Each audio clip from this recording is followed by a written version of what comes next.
What is up, everybody? Let's see if the sound is working through. Say hi, John.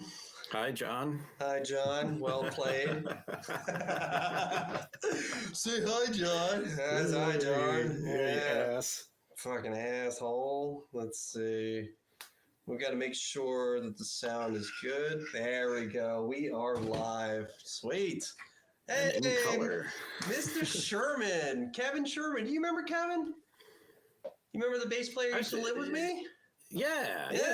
Mr. Sherman. Hey, Mr. Sherman, what's up? We have something we're doing too here very soon. You might be able to be part of it. I don't know yet. All right. We are talking about maybe expanding from doing basically music into movies. Oh, So right on. we should be doing that very soon. So Cool. yeah, that's what I'm hoping to do. So hopefully we get to do that. So first things first, our sponsor, my brother's Lures. I can't say it right. Damn. Lures, yeah. Lures. Sponsors the show. He's doing really good with it so far, and it's really going good for him. Store's active right now with a lot of stuff. Ooh, look at the claw. Ah. The claw. The claw. Now I hear you. Okay, cool. Oh, you couldn't hear me before? Yeah. So, you muted me, you jerk. Why did you have to tell him, Kevin? Ooh, the mystery bag is the bag fun. of. It's a bag of poop, and you put it on the doorsteps. And you light it on fire. You call this shit poop. But yeah, he's already raised $14. That's pretty cool. Appreciate it. Whoever orders stuff from him, really appreciate that. I know he loves doing that stuff, so I'm glad to do that. So, all right, Johnny boy. Yeah. Are we ready to nerd out? I mean, I've been crunching all week, man. So, dude, was this harder for you than Metallica? yes. Dude. And Metallica is my favorite band, so that's like this was. Yeah, I'm looking at my list. I'm looking at the numbers here, and I'm not even sure if this is even correct. You know what I mean? Like, it's just like, and then looking at the tiers you got here, I'm like, oh man, I don't know. I may have to change some things up. You know, that's funny you say that, because I did have moments where I was like, okay, this is first. No, this is first. No, that's first. And like, it was hard for me to kind of decide like the way to go with it. I always had a number one. It was like my 2, 3, and 4. It's like one day it could be this and one could be that. Yeah. I always rate everything I do by the car, by the gym, and by when I'm home. A lot of times. Dream Theater is not much at the gym for me. No, only 1 or 2 songs, probably, maybe 3. We'll get into that. Yeah. But are we ready to nerd out? Yeah, man. All right. Sorry for setting. Oh, Kevin had technical difficulties. Shamey. All right. Let's jump. I'll let you have first spin. You ready to go? Let's do it. Let's do it. Yeah. So I gave some people homework. So when it jumps to that, I'll let you speak first, or let me speak first, and we'll throw them in. Smiling. Ooh.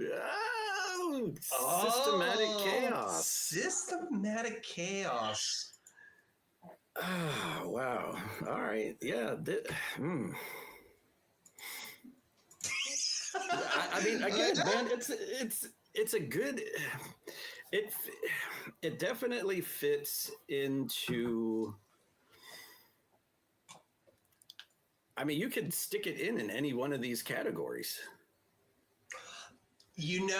That's funny you say that. Because like you split the one song in half and it bookends the album in Yeah. the presence of enemies, and then it's your typical like Dream Theater. We've got a heavy song, we have a progressive song, we have a crazy song in the middle, and then the long ending song again that they bookended with that in the presence of enemies. You know, You're not giving me you're giving me a lot of information.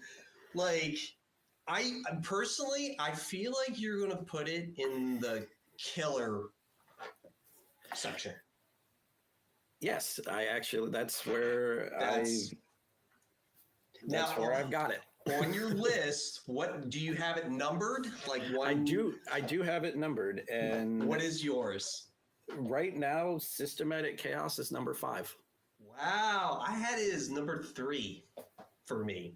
But out of 11, 5 is kind of the halfway mark. You're right. The presence of enemies, part 1 and part 2. I always have to listen together. Like Really? I have to. As soon as I'm done with the first one, I gotta go into the second one. I don't know why.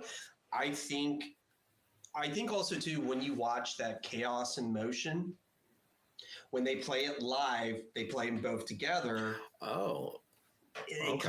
kind of feel that motion of it. What's your favorite song? So, is that? I like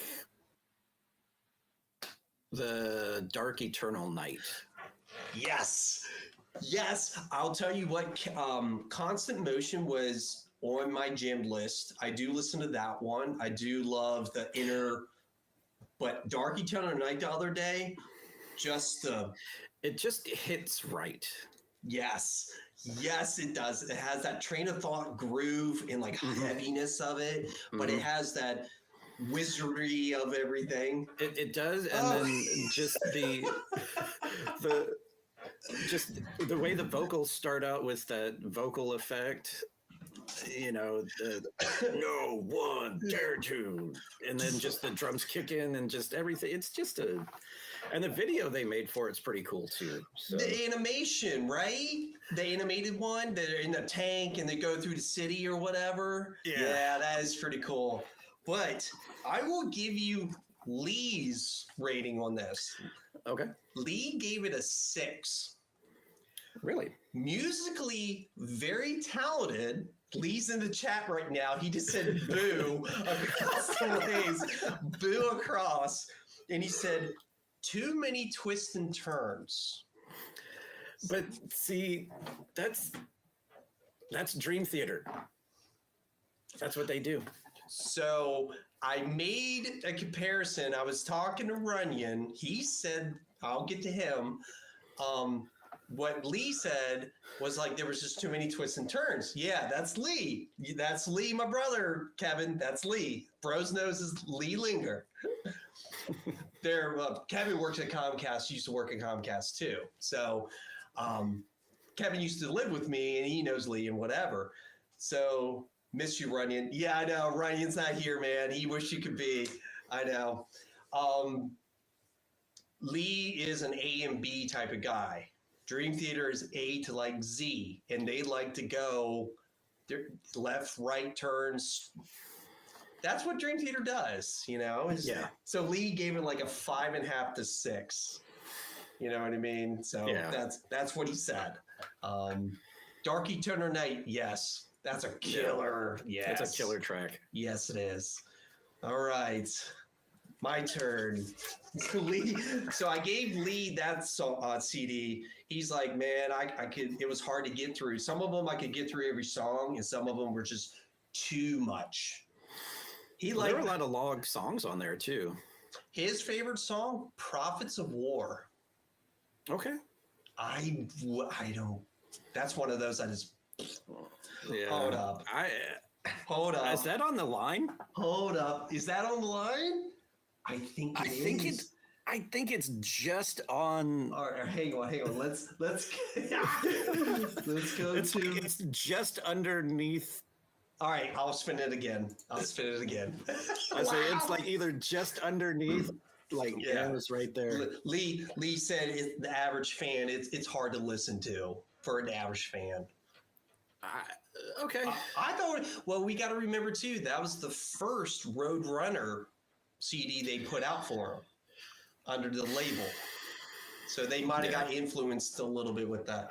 I did get Fall Into Infinity. That's what I got. Fall Into Infinity. Of course I did. Of course you did. Of course I did.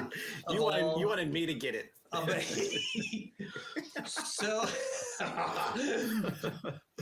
I did not want you to get it, but I wouldn't mind. I wouldn't mind if you did. So let's just be truthful. Fondly, it's for real fans. It really is. I can honestly say almost half the album I can listen to, like Peruvian Skies, New Millennium, Hell's Kitchen is a good one, Lines in the Sand. But you got the other half where they were trying too much or trying to appease the record companies.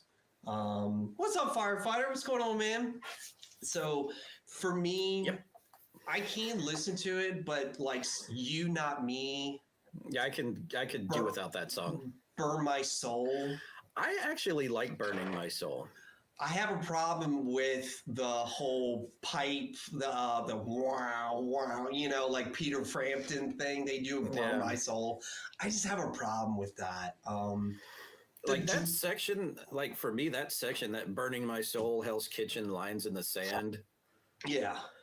That's probably what I would listen to the most. Sure. And Lines in the Sand is a good one. I do. It really is. It's, and I even like Trail of Tears. I do too. You know what? It is a good song. It's that 11-minute. It's that what Trail of Tears is one of those songs that you listen to while you're like drinking around a campfire. Right? Yeah, it has a very how would you say, like a Indian reserve type of feel. You know what I mean? Trail of Tears. I mean, that's Indian stuff like that, but and that, I don't know, the little Anna Lee ballad can just go pound sand. I don't right? So we can listen to it, us. Yeah, I would not, if I was trying to get somebody to listen to Dream Theater, it would not. That's when you just throw that on the back burner for right now. Can we say that's their load? Yeah, as Metallica. I would say that. Yeah. Okay. Drums wise, not the best either. Like sound wise, Systematic Chaos the drums sound pretty good. So, awake. That's what I want to know from you. So this is funny because this is actually my son Jeremy. This is like his favorite album from them. Really? Yeah.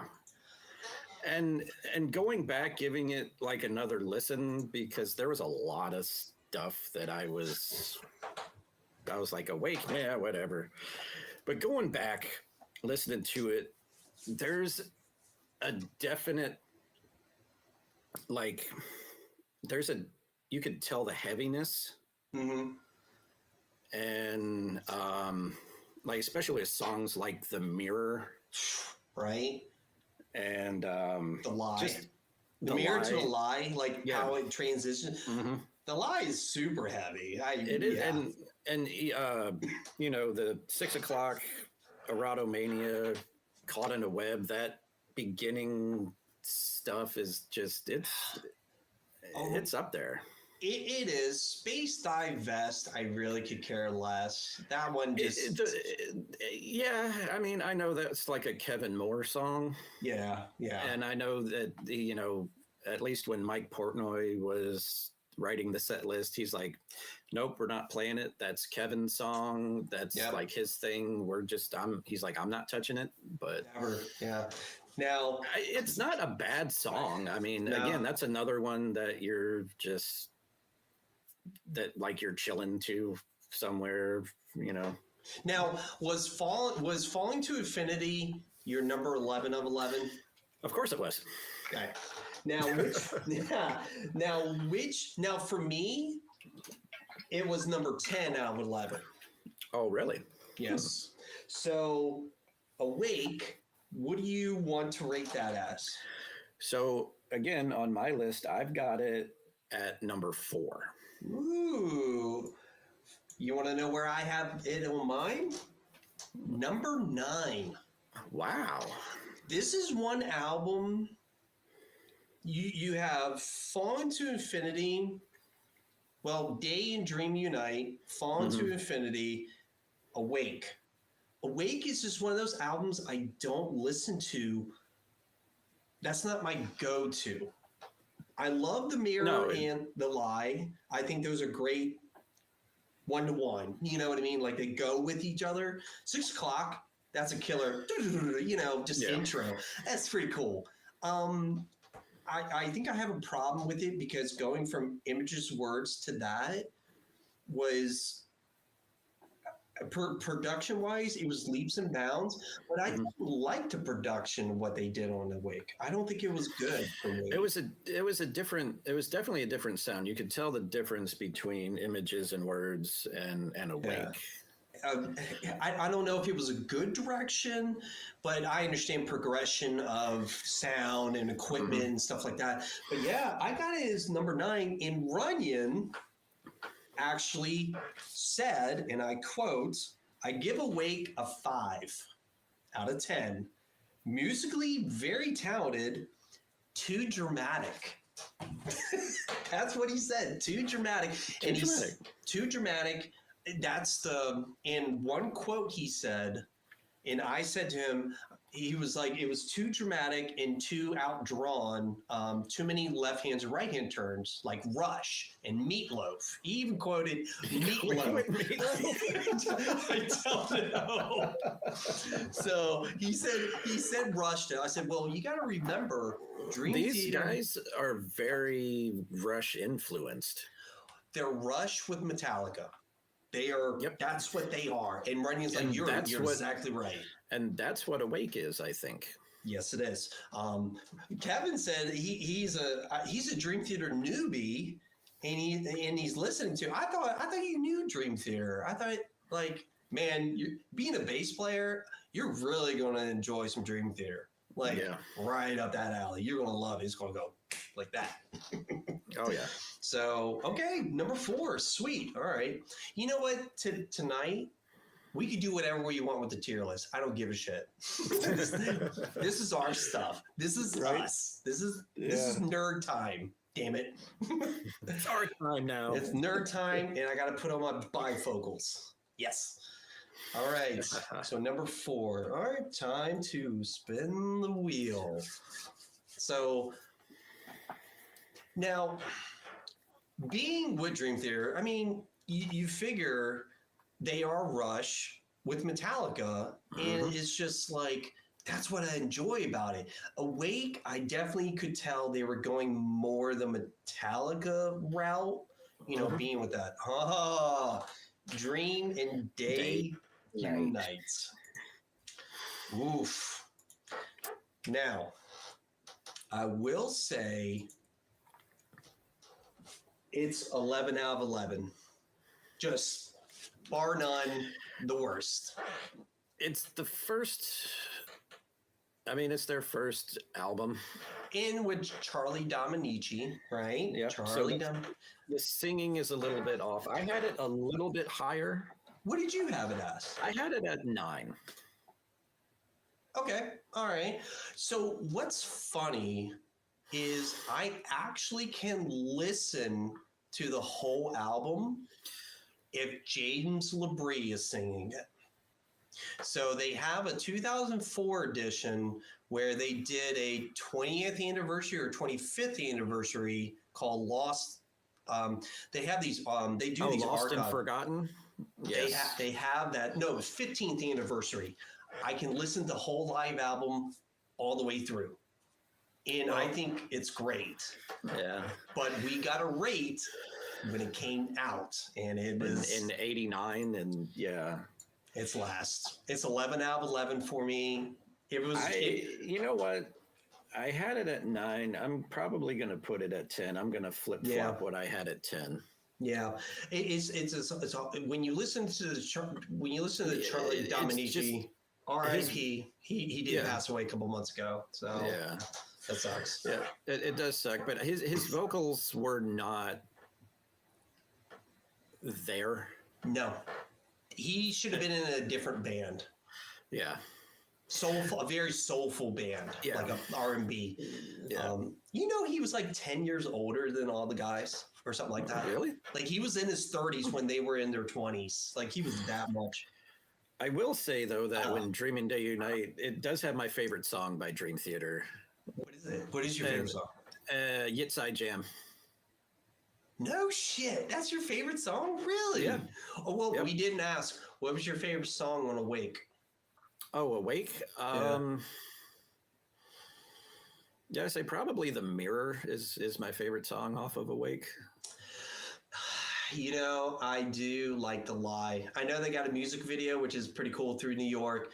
I think The Lie, the solo and the drumming, that's a cool song. I think that was a good one.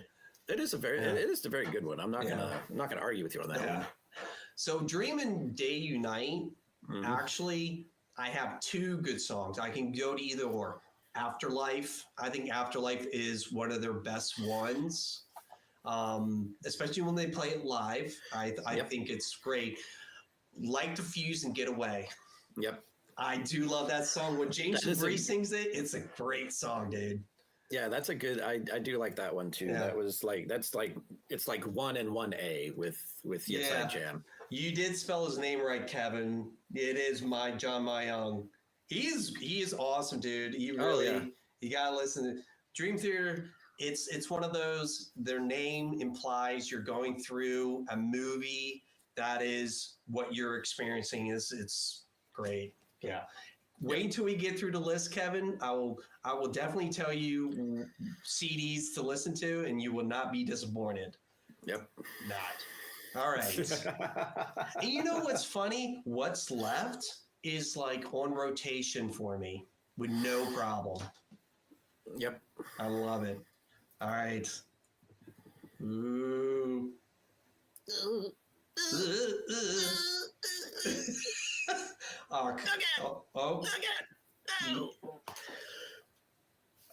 This. Okay. Wow. All right. So, this one, you probably are going to be like, oh my God, really? Why would you say that? So, yeah, go ahead. So, Scenes from a Memory was the first Dream Theater album that I heard. I was going to ask you that. Okay, so this is the very first one. It's the very first one I heard. This was because the great video Liquid Drum Theater that our drum hero put out. And happy birthday, Mr. Portnoy. Yes, happy birthday. Happy 57, I think, today. 57. God, 57. And still kicking all that ass. I know, right? Man. But so of course he played some of the songs from this album on that not constant, good grief, the Liquid Drum Theater, the Dream Theater side. He played and Home. He played Home and Fatal Tragedy, which, that's right. Dude, both of those were just phenomenal songs. They're like way up there. And just like the whole story throughout this album, the concept of it, taking the one, taking Metropolis and then just doing the entire story throughout the whole album was fantastic. The drumming on there is up there too. Like, especially at when he's going off at the end of Finally Free at the end, where it's just go to town and craziness. Did you watch the Drumeo on YouTube with Drumeo? I've seen bits and pieces of it. He does play that, and you get to see what he's playing at the end, but he did play Home, like Panic Attack. It's cool. Yeah. If you check it out, it's really cool. Yeah, I'll check that. I've been meaning to. It's just, like the list of things I have is ridiculous. And I'm guessing you're going to put it, it's number 5 on your list. You'd be wrong. It's actually number 2. I'm surprised, but I knew it was top at least 3. But when you said you'd be surprised, I'm like, oh, it's probably 5th or something like that. You know what I mean? So for me, it's number 2. And my friend Jessica, I don't know if she's on chat or anything. My friend Jessica that comes in here and it's cool. She listened to Metropolis. I asked her to listen to it yesterday, and she rated it. She gave it an 8 out of 10. She's like, it's not my cup of tea, but I loved how the album flowed by. She wouldn't listen to it all the time, and I love Scenes from Memory because I can listen to it all the way through. Sometimes it is hard to jump tracks because you're trying to, it's like reading a book. Yep. But I can tell you this much. Do you remember Lindsay? Remember Lindsay that I dated? Yeah. Mm-hmm. She came over when I used to live at the old house where Mr. Sherman used to be my roommate, that house. She watched the whole live version of that when they played it live. She thought it was the best thing she ever fucking saw. She was like, this is the production and everything was fucking awesome. And so when I went back and listened to it, that was the live scenes from New York. That's what I listened to. And again, you have all that stuff that's not studio on there, but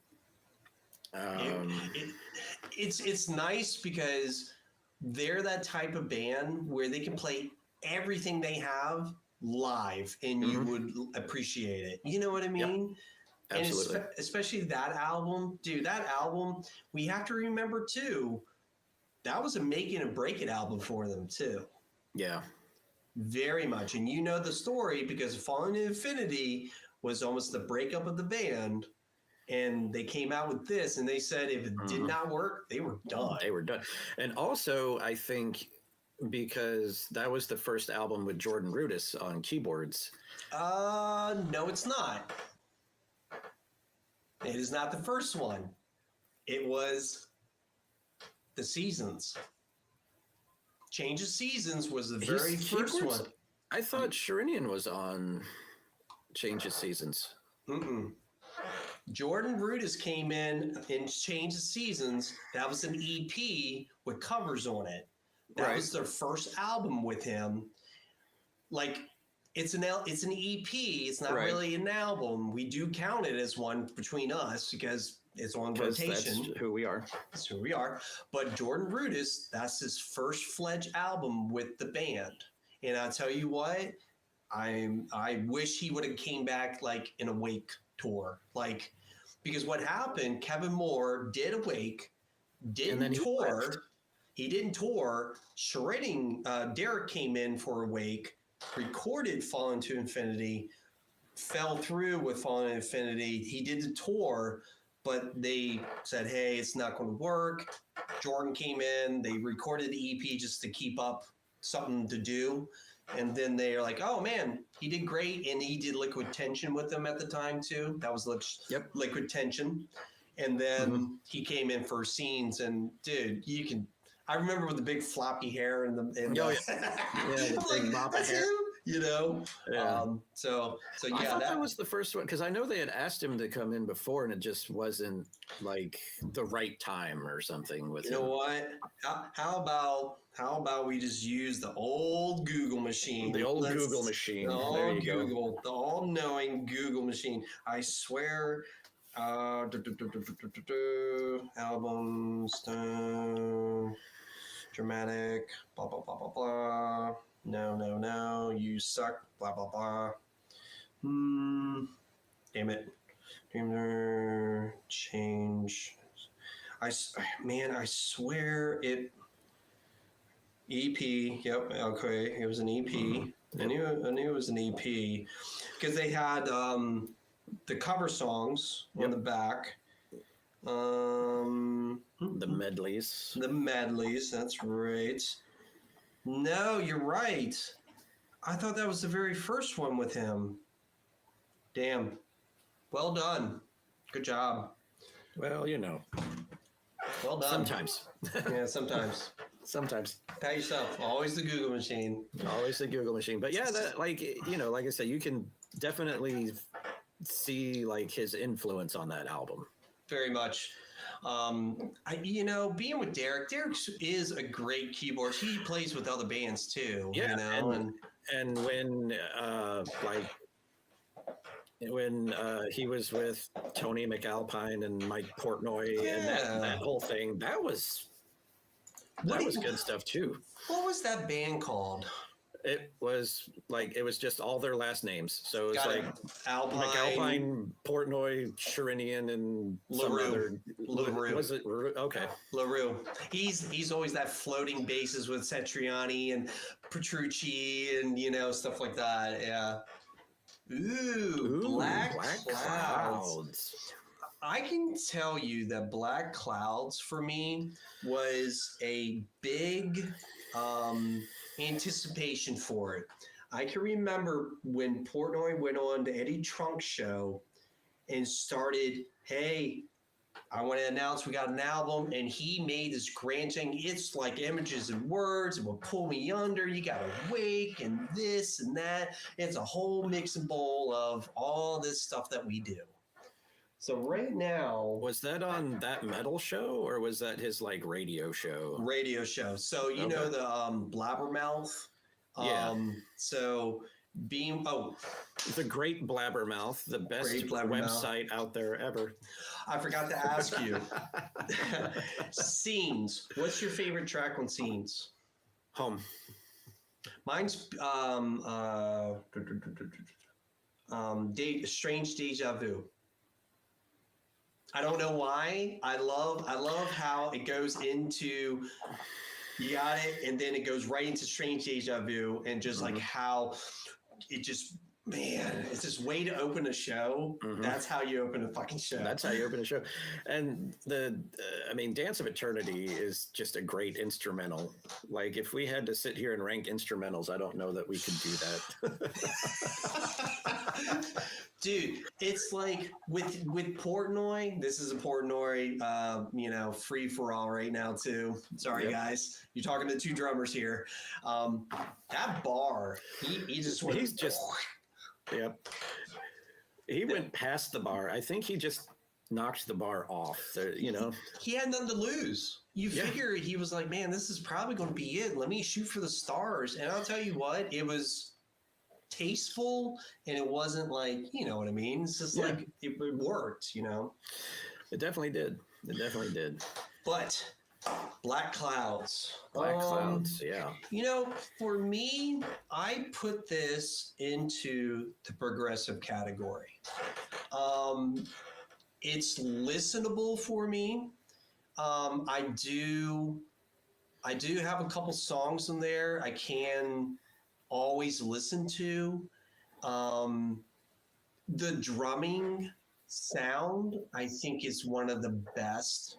They Mhm. did the production is always killer. I don't like. I don't mind 8 minute plus songs, right? But they But only when get they're all 8 minutes plus, it's sometimes it can be a little bit too much. And you're talking yeah, about, Dream Theater in my blood, yeah, Um, I think also too, you kind of can, when this came out and they did their tours and Portnoy left, you kind of can go back to this album and you can start picking out, oh, Wither, yep, oh, hmm, this and that. You're like, this is a progression of what was going to be. yep, Um, Black Clouds and Silver Linings. I mean, the name yep, alone, I think it's a killer name for yep, an album. I thought that was cool as shit. yep, My favorite song off of here is The Count of Tuscany. yep. That's I another story song. I think that one is like a roller coaster, Hmm. and It's it's it's it's got twists and turns in it. Nightmare to Remember. I think is a Hmm. killer one, talking about It's getting a an accident. Yep, Um, it's a good opening track. Yeah. I put it at number 6 for me. I put it at the halfway point. If anything came on, Rite of Passage is okay. Wither is Yeah. okay. Fortress is okay with me too. I understand the Yep. meaning behind it with his Yep. sobriety and Yep, and that was the last, and step. because I feel like he probably pushed those a little bit, Yes. because I know he wanted it to be more than well, let's see, it started on 6 degrees, so you go 1, 2, 3, Yeah. 4 or 5 albums. I think he wanted to go 6 or 7 albums with it, Yeah. Well, and that's why I put obviously it he in. rushed it. Yeah. Well, that's why I put it in the progressive category. To me, progressive means I can still listen to it. I'm not going to be angry it comes on, but it's not my go-to. Hey, I want to Yeah. listen to Black Clouds. When it first came out, I kind of It- did, Yeah, but I can tell you that when System, Yeah, I'm good. I'm good with it there. yeah, I had it a little bit higher because it was in like the go-to section for me. But oh god,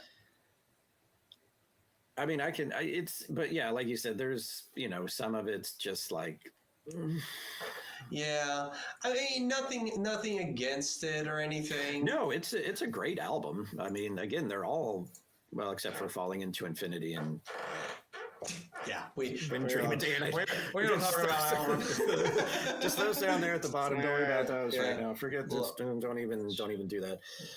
Yeah. But yeah, I mean, I'm fine with that there, I think. Hey, Kevin, love the production. The show has a future. Yes. Black Ready to Cloud. go for the second show. Yeah, I gave Black Clouds a 6. Kind of like that. I wish Mickey was on. He did listen to that album, but I don't know. Your favorite track? What do you like off of it? Oh, I mean, yeah, Shattered Fortress is up there. Yeah, I like the cues it does to the songs. That it brings back from the other 4. Yep, that's a nice touch. You know what? I really like the Best of Times. Yeah, that's a good one too. That's I mean, because it's for his dad. Yeah, I can relate to it. With what happened to me. Mhm. Yeah, I can relate to it. I think that's a killer song. It has it's very uppity. Because a lot of that like album is very dark. Mhm. Yeah, Dark element and to it. that's a bright spot in the album for sure. It is. Yeah. And what did you rank it as? What was your ranking? I had it at number 3. Ooh, okay, all right, But 6-3. Okay, all right, but I'm comfortable with it being at 6 for sure. 6. Yeah, yeah. All right, whose turn is this? My turn? It's your turn, my friend. Because I didn't have Black Cloud, so. Oh, that's right. You just did yeah. Black Clouds. That's right. Yep. Let's see. Keep spinning. Oh, Keep spinning. you're Octavarium. This Octavarium. was my first Dream Theater album. Well, the first one I picked up was the Greatest Hits. You remember the one with the couch? Yeah, the greatest hit and some like 20 other cool songs or something. Dude, they were always good about doing stuff like that. Like they have this notion of it. But this is the very first one I picked up. Yeah. And this one, I would say this is your typical, this is your archetype of Dream Theater album. Like this is a Dream Theater album. Again, with the going up an octave per song and the epic ending song at the end, 24 minutes long. I love that ending. I really do. That's one of my top ones. That goes all over the place. I love it. Love it. It's I mean, the whole album, I think, if this would probably be one of the first albums, if somebody's trying to get into Dream Theater, that I would say, listen to this. No shit. Okay.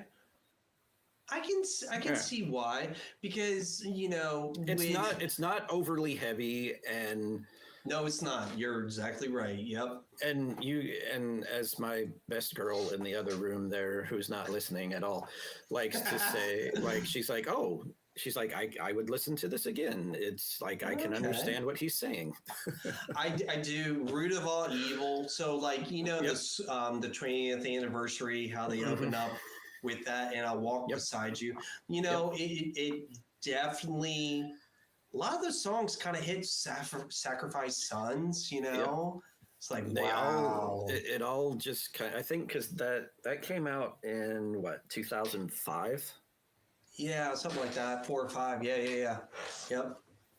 So that was probably just, there was a lot of emotion going on around at that time, just from what happened? Everything that had happened in the last couple of years before that. So. Oh, that shit shows. Yeah, absolutely. And, what's funny is that we probably could do a bracket of all their last songs on every album of like what they do. They always end on this great epic song. Always. And always. I think that one is like number 2 for an ending song for me. For ending song? Yes, sure. I really do. But where do you put that album in your list? So I had it at 6, but okay. Like I said, I would probably flip it with Black Clouds, and I would probably put that at number 3. Really? Okay. All right. So we'll put it in Killer. Okay. All right. So for me, I put it as number 7. I do Never Enough is not really up my alley. Like right. I don't care for the song. Every octave, I could care less. But I know. Root of All Evil, Octavarium, Panic Attack. I think Panic Attack, he actually, Portnoy plays it live on Drumeo. He does play that one. Yeah. So you get to see, that's like one of the ones he likes to play. I see that a lot. Yeah. For me, it's number 7. But I can see it as number 6 and number 5. A lot of my stuff can go like this at random moments. Well, yeah, that's that's how these guys are. It just depends on your mood, really. Where would you put it? Killer, progressive, or listenable? I'm guessing Killer.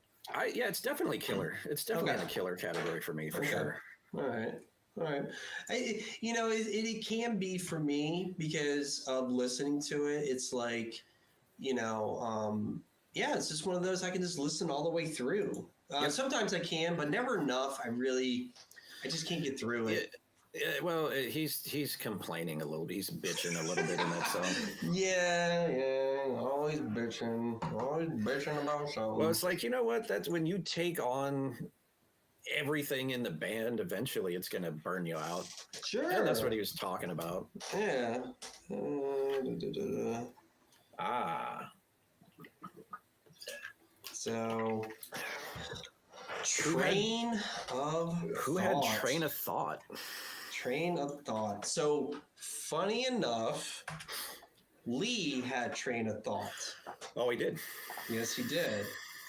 But what I'll do, I'll give my rating on it first, and then I'll tell you what Lee said. So for me, train of thought for me is number 4 in my list.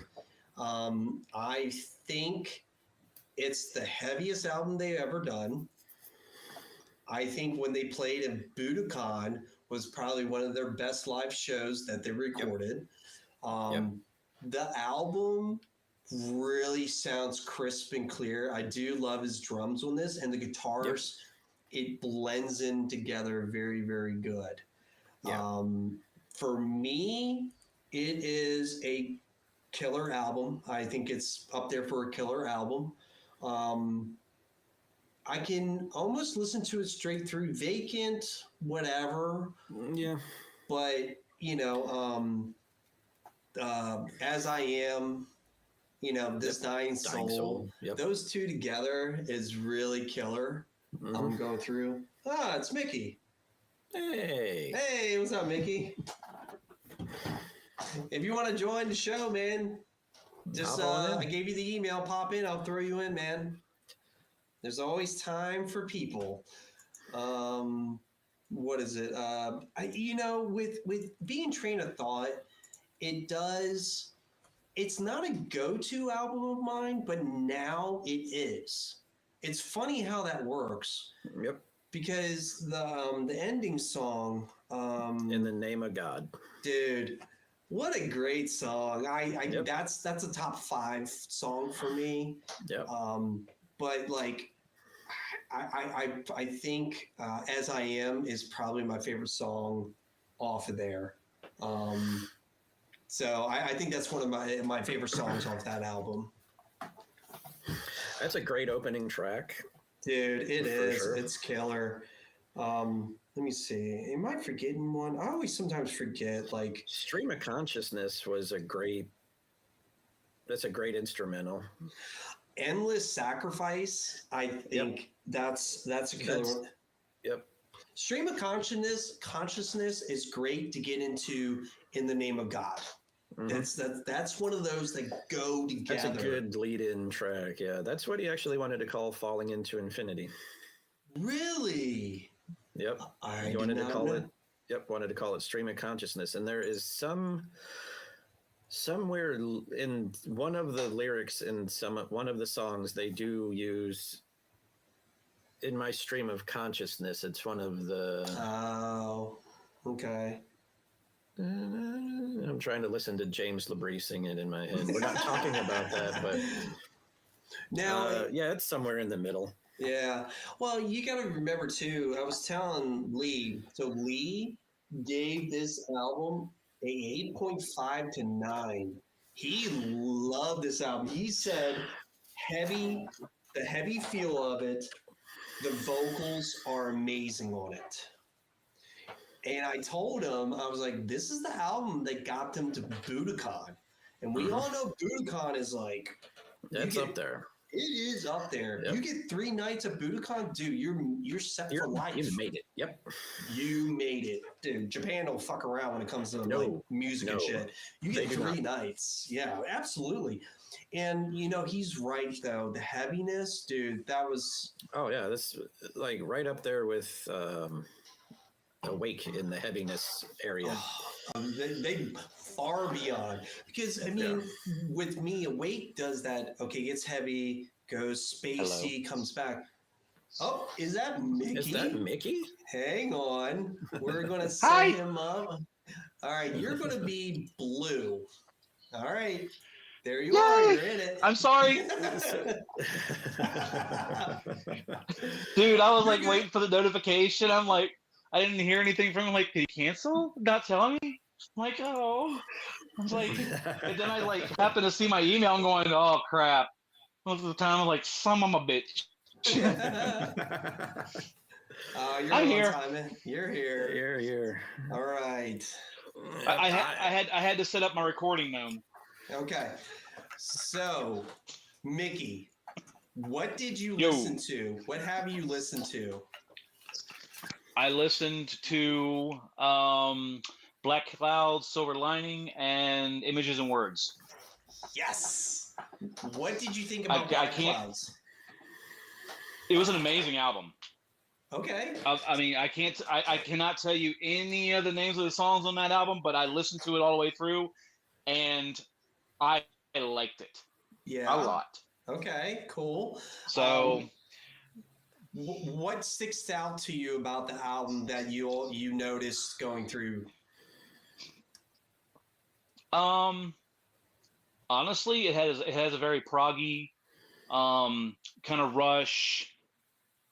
I hear a lot of influence from those bands like well, I just mentioned, Rush, and it has I'm thinking of I'm hearing a lot of elements of Supertramp. I'm hearing a lot of elements of Zeppelin and stuff like that in it. It's an amazing album. It's just really well put together. It is one of my favorite like production albums that they do. They do mix it in very well. I do wish they had Very more progressive. very progressive. I wish they had more than 6 songs, but The Count of Tuscany is one of my favorite songs off that album. I can listen to it all the time. The last, Honestly, I yes, and honest, that's it right there. I mean, I couldn't remember the name of it. Thank you, Count of Tuscany. It's like it started off. I'm going, this is actually a really awesome start to a song, and then it's like it just kept going and going. It would drop and build, drop and build, drop and build. I'm going, I like this. So I mean, yeah, I enjoyed it. they are really good at doing that. That's their bread and butter, dude. That's their bread and butter. Oh, hey, Kevin Sherman. You remember Kevin from my old house? He says, "What's Yeah. up?" He's watching right now. He's in the What's up, bro? He's in the chat. Yeah, Mr. The Shermanator. Sweet. Shermanator.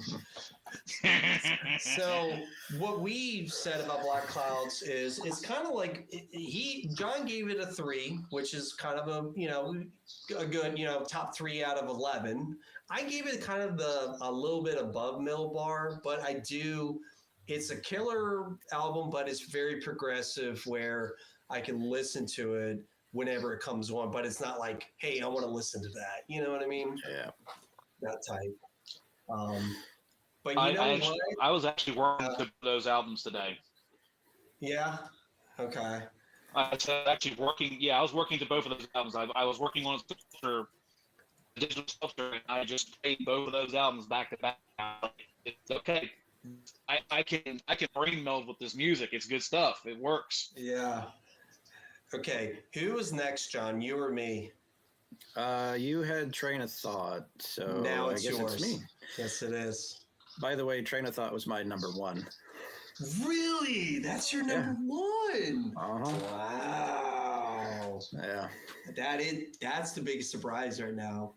That is a killer album for you, isn't it? Yep. Yeah, it is. It's like that one, going from Scenes from a Memory to that one, and just like, because that was a time where I was really getting into like the heavy stuff in like 03, Okay. Yeah.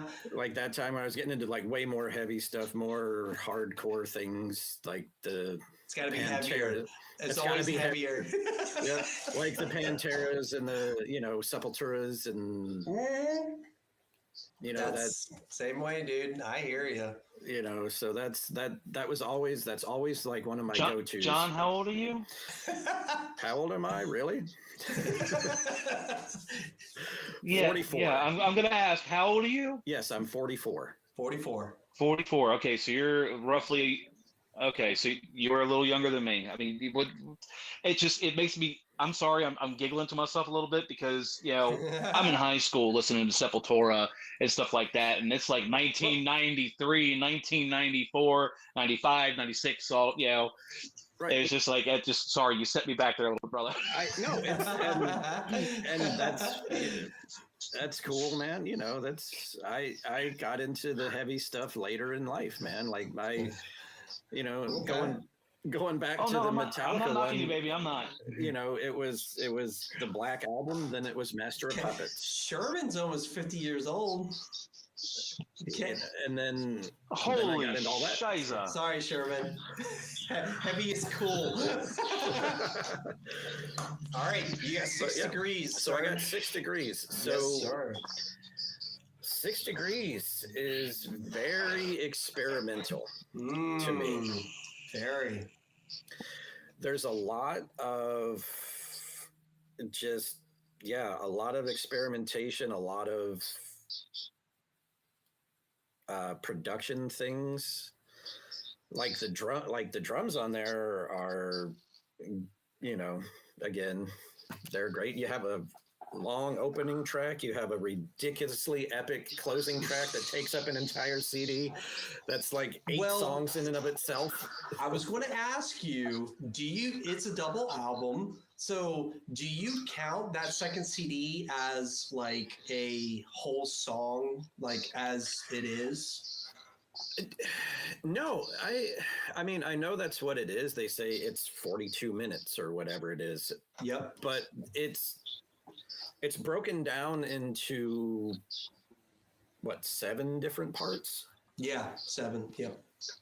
So I feel like that's 7 more songs, because they do the same thing like they do with Change of Seasons. You know, they'll take part 2 and then they'll play part 5 somewhere. That's true. Way down the set list. So I mean, yeah, to me, like, just with being experimental, and that's definitely, I would put that in the progressive area, because that one I actually had at number 7. You had it number 7. Okay. I had it as number 5. I do like to, Glass Prison. That's a killer. Of opening. course. It's a great track. Blind Faith is a good one. I really like the to get into it with the synthesizers. I do tend to go to the second CD and listen to the Test of Stump Samal, and get War into Inside it. My Head. Yep. War Inside My Head. But I do tend to listen to the whole thing as one. You know what I mean? I'm like, you know what? I'm going to listen to it all the way through. I think Blind Faith is probably my favorite song out of it. So you gave it a 7. So that is what is progressive for you? Progressive, yeah. Progressive. Okay. And I think, again, just from the experimental, because that's where the Siamese Monster came from. That is true. So the Siamese Monster, you know what that is, Mickey? I know it. Go ahead. So think of, you remember my kit? You remember my double bass kit? Think of my double bass kit and then a single kit together as one. So, like, it was basically how we had the room set up when I had my drum kit over there. Yep. That's pretty much what that is. It's just 2 drum kits put together. Yep. And Jesus. Yeah. He would go back and forth in the live set, because a lot of songs from 6 Degrees, Octavarium, and something else he played on that single kit. You know what I mean? Even in the record, he had that orange kind of like bottom kit. Yep, that was because he was doing that. Bonzo. Yeah, what was the? Damn, he did that tribute thing. The Zeppelin tribute for John Bottom. Yeah. And Paul Gilbert, he did. Paul Gilbert was in there. Shoot, what was Bonzo Bash, or something like that. Yeah, but there was a name. There was a name for it. Yeah. Oh man, that's gonna drive me nuts. That's gonna drive me nuts. What? See, go ahead. I'm gonna have to look it up now, because it's a Zeppelin tribute. So. Oh yeah, he's on top of it. Like, It's crazy, dude. Yeah. There's not a lot of people that can actually play anything that John Bonham ever played and keep it pure like he did. There's very few people around that can do that. He does a really good job. He does a very good job of it. Why am I blanking on the name of that tribute band? Because he had Yellow Matter Custard was the Beatles tribute that he did. That's right. Yep. With Neil Morse and Paul Gilbert. Yep. That's right. Another one I'm going to check out. Then he did Cygnus and the Sea Monsters with the Rush tribute. Yep. That's right. Why the fuck can I not think of what the Zeppelin tribute was called? It's going to drive me nuts. All right. So here is the kit. So he has his double bass right here. Jesus Christ. He does double bass and the toms and his octobans. And then he has a single bass separate here. So this is one kit and that's two kits. That's what he does. Yep. It's crazy. Oy. Well, and also like the great debate on oh yeah on there with the hi-hats and then like it does that, it goes up and it does its thing, it plateaus and then it comes back down and does exactly what it did to get up to the top. The rewind of it. Yeah. It's crazy, dude. That's really cool. I mean, as far as like musicality goes, that's a really cool thing that I like from that album. What did you rate it as? 4, 5? It was I had it at 7. That's right. Okay, I had it in 5. Okay. Mickey? You get to rate Images and Words. Tell me what do you think about the album? What did you get from it? Honestly, it's a very stark contrast from Black Clouds. Okay. Like they're night and day. Black Clouds was very progressive and still had that kind of proggy feel to it, but Images was like I'm sitting down and listening and going, I truly do hear. I hear some Zeppelin in this. I hear, some Rush in this. I hear Supertramp. I can hear all of the greats wrapped up in this album. And it's like, I sat down and just went, wow, I've really missed a lot. I enjoyed it. Yeah. Well, and this was 1992? Yeah. Yep.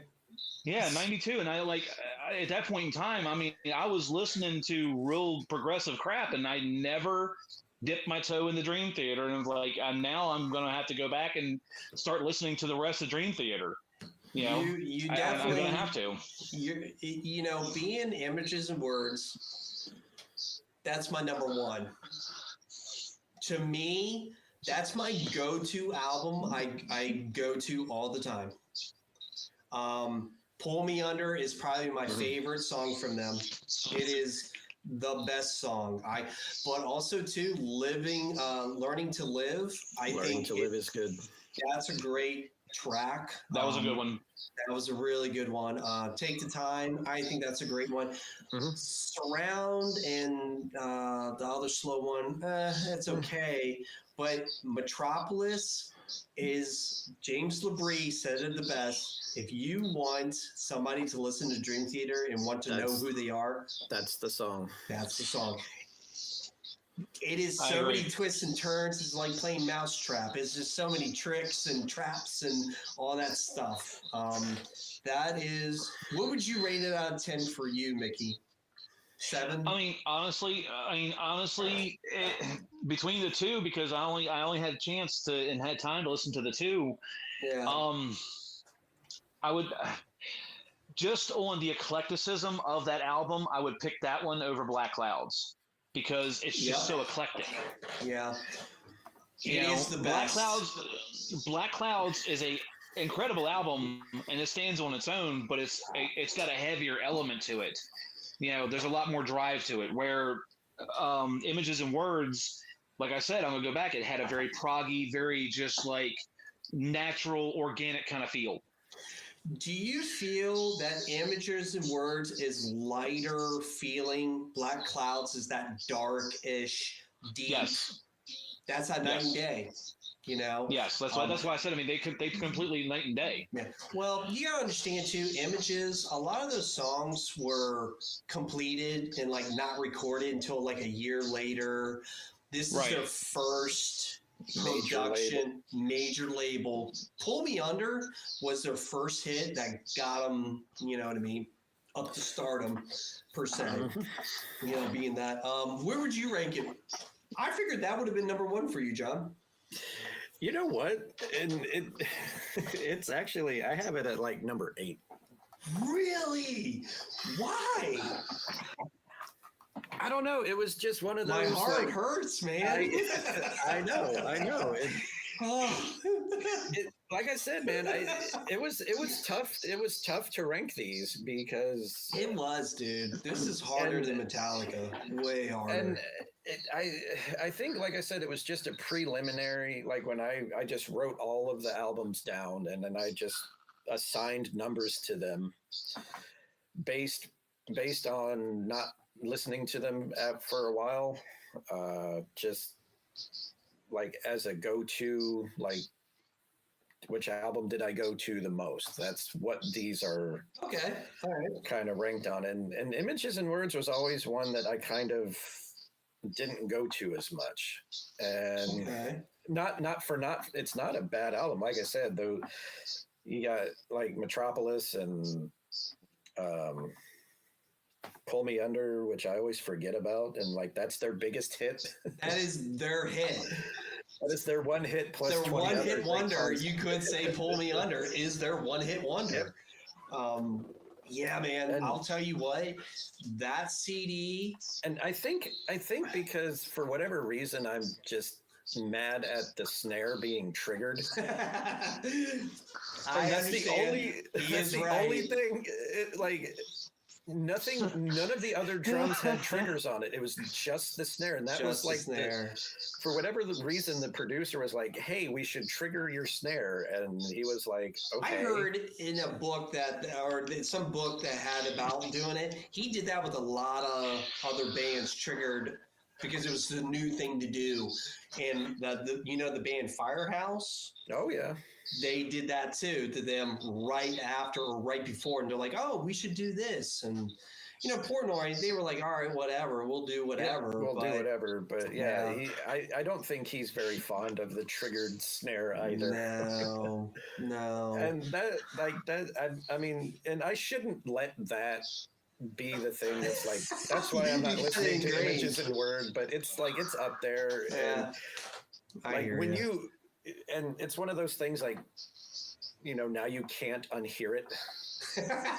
I know, right? It's like you see something in the movie, you're like, oh man, I remember that. And that's that guy. He's in the background. He's looking at the camera. Damn it. I see him, You jerk. What'd you do that for? Yeah. You big jerk. I think I personally myself, I think it's their best. I really do, because it is their first album. They have the one hit. I think it deserves to be in the best. No, absolutely. I'm not gonna argue with you on that. Like I said, this was the way my list was preliminary, and I did forget to mention about when Dream and Day Unite.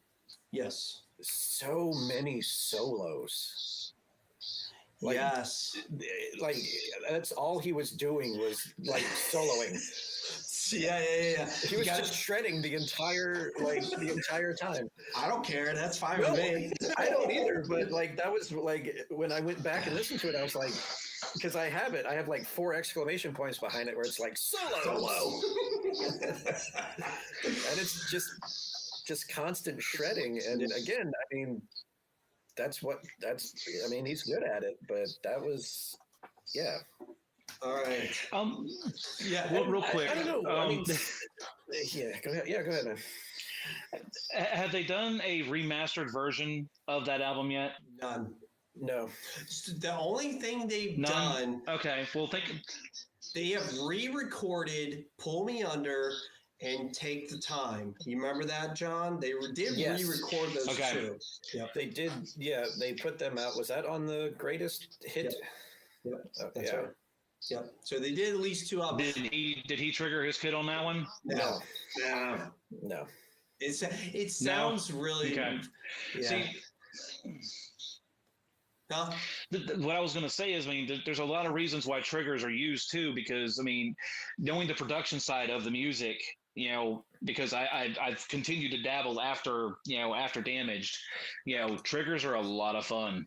And when you can turn something into a digital file and then you can manipulate it and then go back years later and still be able to manipulate it again, or you can just make a different sound with it. You could turn it into a fart if you wanted to. I mean, that's the whole point with those kind of, you know, those little kind of gadgets and stuff. So that's why I was asking if they remastered it or not. No, and I don't see them ever remastering. I don't see them ever doing that, to be honest. I don't think they need to. I don't think so Yeah. either. It's an incredible album. Yeah. You know, I'll be honest. I wish they will do the whole album live. That'd be cool. Yeah. Sort of like when they did Dream and Day Unite. That's the only way I can listen to the Dream and Day is when the Breeze sings it. You know what I mean? Yeah. So I can understand what you're saying about hearing the snare because you have a certain thing about the song. You're like, you know what I mean? It turns you away. Like I can hear, you know, it's one of those things. If you can blend a trigger with a real snare, that's feasible for me. I'm okay Yeah. with that. And they do that. And if you can do that, especially live, they do that live a lot. But it's one of those in the studio, they probably should have done that. It might have been a little bit different, you know, but personally myself, that is my go-to album with them, bar none. Bar none. So, That- it's so essentially what you're definitely saying up is, that Dream Theater has a snare issue too. Yes. there. Yes. They have a huge snare. You know, I don't realize that. Funny enough, I don't realize that when I listen to it. When I realize in my head, that music was done a year or two before James LaBrie even came in. So they recorded I didn't all even this pay stuff. attention to it. They put it in the shelf because they were looking for a label. They had an old label they were trying to get out of. There was like 3 years they couldn't do anything, you know. And in my head, it was like, wow, they took the songs. James LaBrie came in, and they were able to reformat it and made it like 10 times better, you know. So, so I let you have that one, Mickey, because you did take the time to listen to it. Everybody else, I was giving everybody time. Thank you for listening to that. I appreciate it. No, I appreciate you turning me on to him because, like I said, I'm going to go back and listen to him again. Yeah. You know, and then I'm going to just keep venturing on. Wait until the end of the show. Everybody, wait until the end of the show. You're going to like this, Mickey. I'm glad you're here. Ooh, I So like the- surprises. So the last one we're going to talk about is Change of Seasons. That definitely goes into the progressive category for me. Change of Seasons is it's not a LP, it's an EP. But they do play those songs live sometimes. So it's like counting Garage Incorporated into a Metallica list. This is the same concept. Okay. Think of it as one long song. Yep. One It 23-minute song takes that you up. takes you on a ride. It takes you down. And the story is very sad because, John, It's about his mom.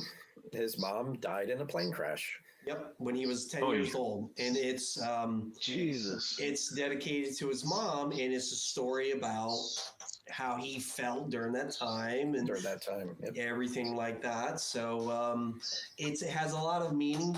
There is cover songs behind it. I don't listen to them. The Deep Purple Perfect Strangers cover is really good. Is it okay? I'll give Yeah. it a listen. Perfect Stranger is a good song. I should listen to that. That's do a you, good one. uh, The other medleys are, I mean, they're okay. yeah, it's just one of those. It's not my cup of tea. You know? So what? Yeah. But Change of Seasons to me is very progressive. You taking a 21-minute song, broke it into Yep. parts. hmm And I do like because on the live scenes from New York, they played it all the way through. That's right. Yep. And and of course Petrucci, being who John Petrucci is, he added little things here and there, like that little part from the Simpsons theme he threw in Oh there. yeah, that's right. Yeah. And I think he even did the little, was it on that one, or it might have been the other live one, once in a lifetime, where he did like that, the little thing they do in baseball where it's like dun, dun, dun, dun, dun, dun, dun.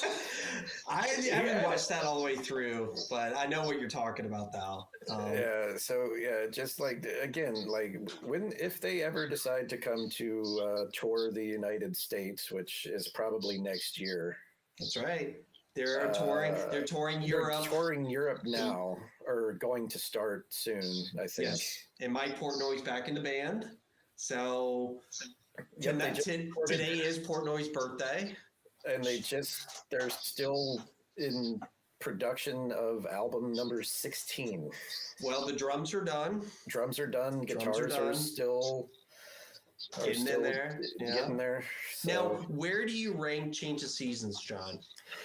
So it's like, it's down. I got it at number 8. I've got it at 9. Okay. All right. I have it at 8. I can listen to it. It's not really, I forget about it sometimes. Yeah, that's another one that it's like, it's a go-to, and just for Change of Seasons, where I'll just listen to that. And yeah, same here. Sometimes I'll have friends that I'm like, hey, check this out, and they're like, oh, what was that? What was that song? And I'm like, oh, Change of Seasons from Dream Theater. Yeah, we should listen to that. Okay. Yeah. So. I do. I think it's well put together too. I think it's very thoughtful of how it progresses through the song, because you feel like him in that song. Like, man, that's it's killer. Yep, you're right there. Like, it's like he's talking to you. Yeah, like you're right there with him. Yep.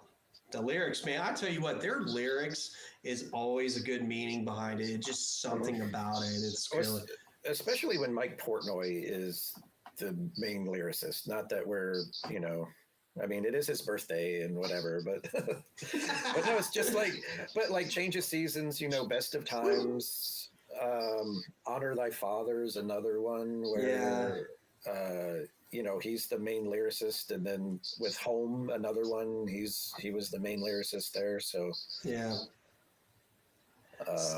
So out of this whole list, what would you change, John? I would change one thing. One album I would change. And you know what it is. But I want to hear yours first. I mean, well, we've got Train of Thought and Killer right there. Yep. We can leave it like it is. You don't have to change anything. We are changing the rules tonight, Mickey. We don't care. We're nerds. We're doing whatever we want. We're doing whatever we want. Normally, this doesn't happen. So as I'm looking at this right now, yeah, what would you do? I mean, I think you would flip images and scenes from a memory, and you know what? I'll be honest. I can leave it like they are. I'm fine with that. I'll be honest, because if any album you're going to listen, they're interchangeable. Like, yeah. So Scenes of a Memory, Mickey, listen to that one all the way through. I think that is perfect Dream Theater. This is them. Like this is magnum opus. Okay, what year did it come out? Came out in 99. Yep. 99. Yep. Okay. It is their This is their elite writing, touring album. If this album didn't work, they were going to break up. Let's just put it like that. Like they even said that. Said this album wasn't going to work. We were done. And kind of the opposite of Saint Anger. Yes.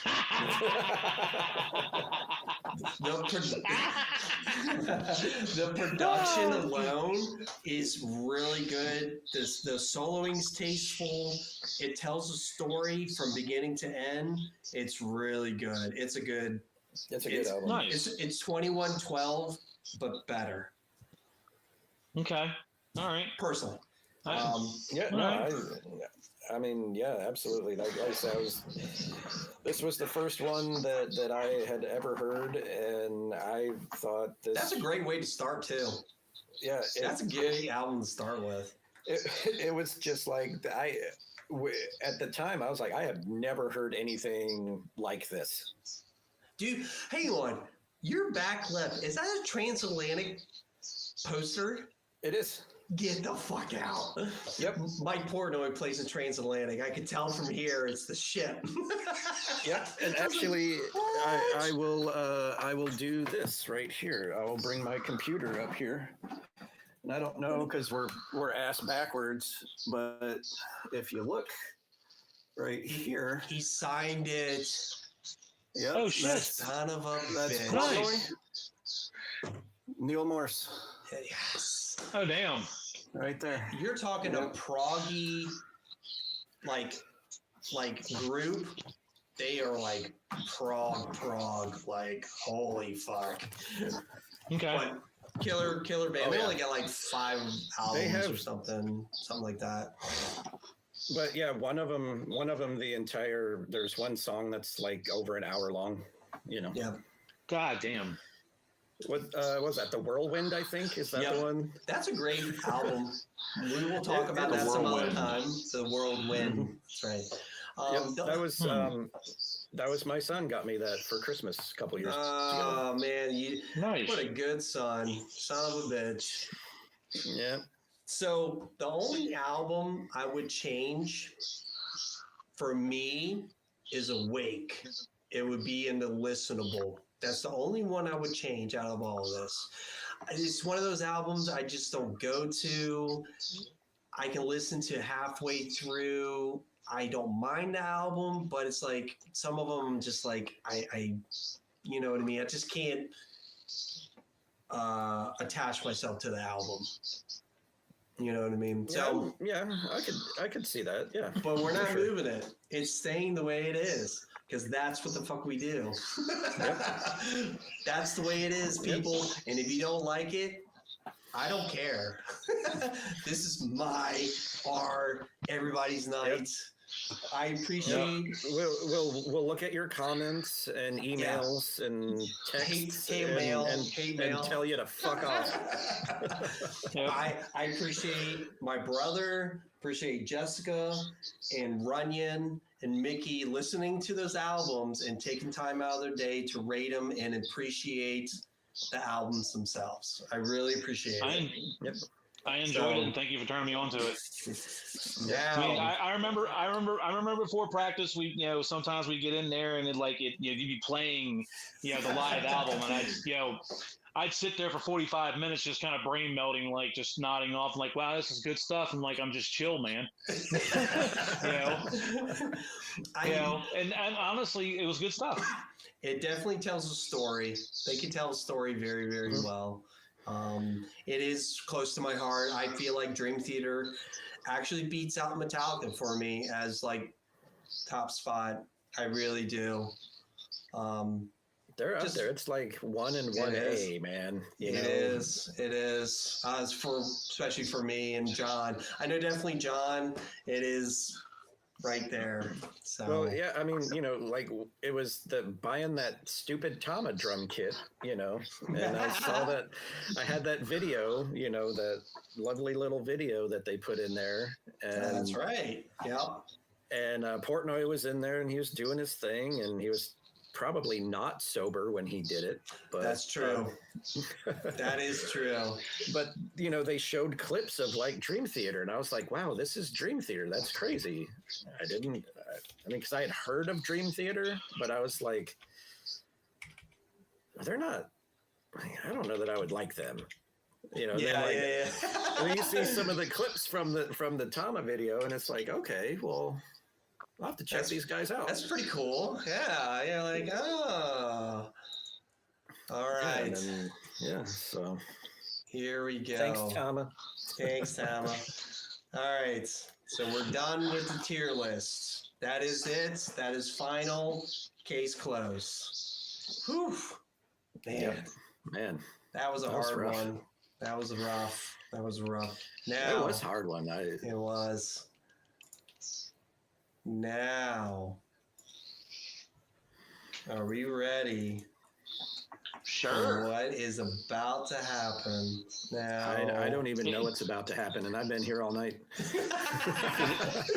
Hold on, I hold don't on. know. Is it? I don't know. Is it? Hold on. Is it gonna hurt? It may. Is it gonna may. be painful? It may. Let's do it. Let's do it. Let's All do right. it. Let's see. All right. I think I just fucked it up. God damn it. I just Oh, fucked what? it Yeah. up. See all this build, Yep. building and building. I'm sorry, guys, I messed up. Yep. All grow, no show.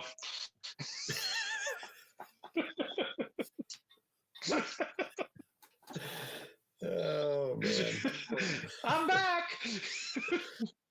Da-na-na-na-na-na.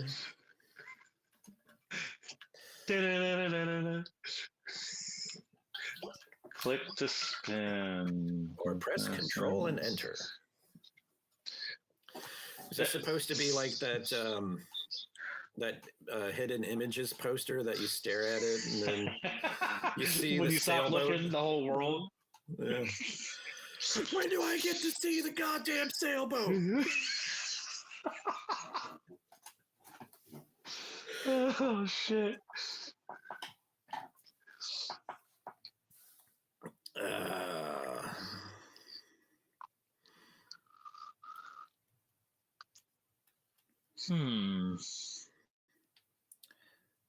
Now, if you focus on the center and then you look away, you start to get the lines like an iris.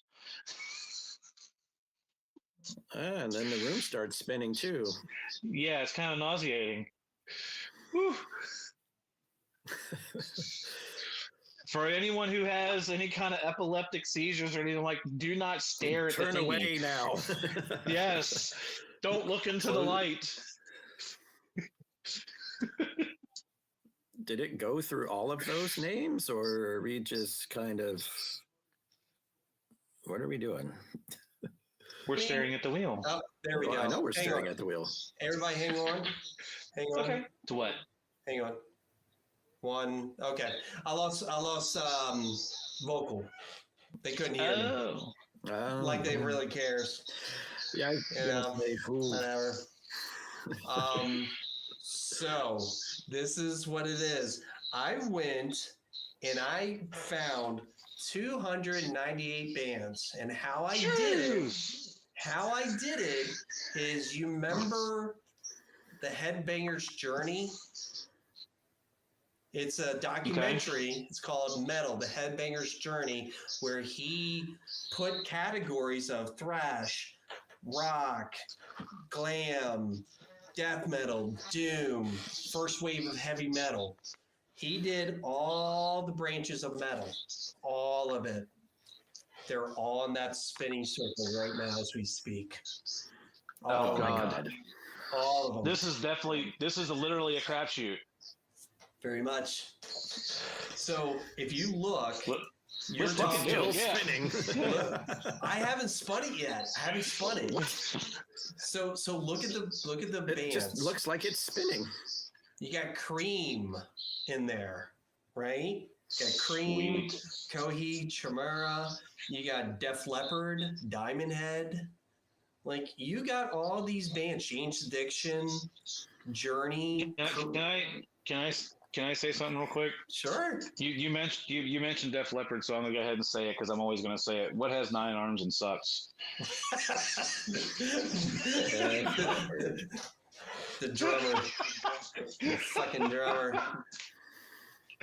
All right, I'm done. I'm sorry for all you Def Leppard lovers. My wife loves Def Leppard too. Always wear your seatbelt. Yeah. All right. This is the band. This is the next band. Now, there's 2 rules. I figured out something. If a band has well over 8 or more albums, a lot, we're just going to do the greatest hits. Right? Fair enough. Unless we know the band very well, and it'll be majority, we will do every album if you want, but if not, we can do the greatest hits and we can talk about the songs. One album, everybody can digest it. So we'll play with that part. We'll decide. Dream Theater was, way up there. Metallica's an easy one because everybody pretty much listened to it all. You know what I mean? Ozzy Osbourne would probably be an easy one too. It's just, we'll work on it and kind of go from there. You know what I mean? So, all right, guys, ready? It's still moving. Yeah, it's like the thing has been moving for the entire time. Here we go. It's an optical illusion. Oh, you know what? Oh, now it's even more nauseating. I fucked up. Yeah, you did. Oh. Yeah, you did.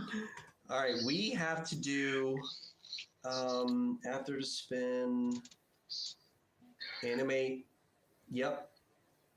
Yeah. I have to see who wins. Okay, let's see if this works. I didn't realize that until I started spinning. Let's see what happens. I made it spin a long time so you guys can anticipate it. Like a dick.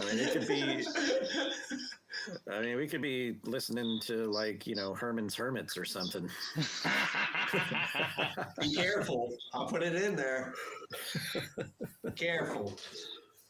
Let's see. What do we get?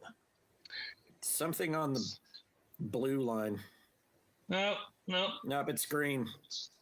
No, it's We blue. got red. We got red. We got red. Exodus. Oh, wow. Okay. Yes.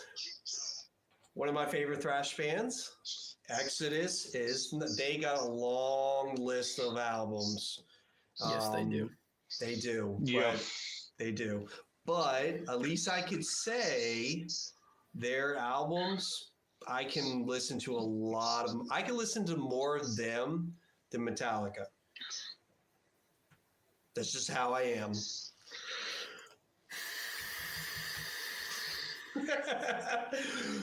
All right. This is going to be interesting. Very interesting. Yes. I'll find albums to listen to. We might have to, hey, you take these 2, you take these 2. I want to do the show every 2 weeks. So this one might be every 2 because there is a lot of albums, but we're going to play by ear. But we'll do that. And Exodus will be the next band we do. I'll have my t-shirt Cool. on, ready to go. You're going to be that guy? I want to be that guy. So, all right, everybody. Show's done. I appreciate you guys coming. There again, thank you, Mickey. Thank you, John. Thank you for having me. Absolutely. Appreciate Always. you guys. Love it. We will be back, and thank you whoever showed up. I don't know who's in chat, but thank you again. We will see you guys later. Say bye. See ya.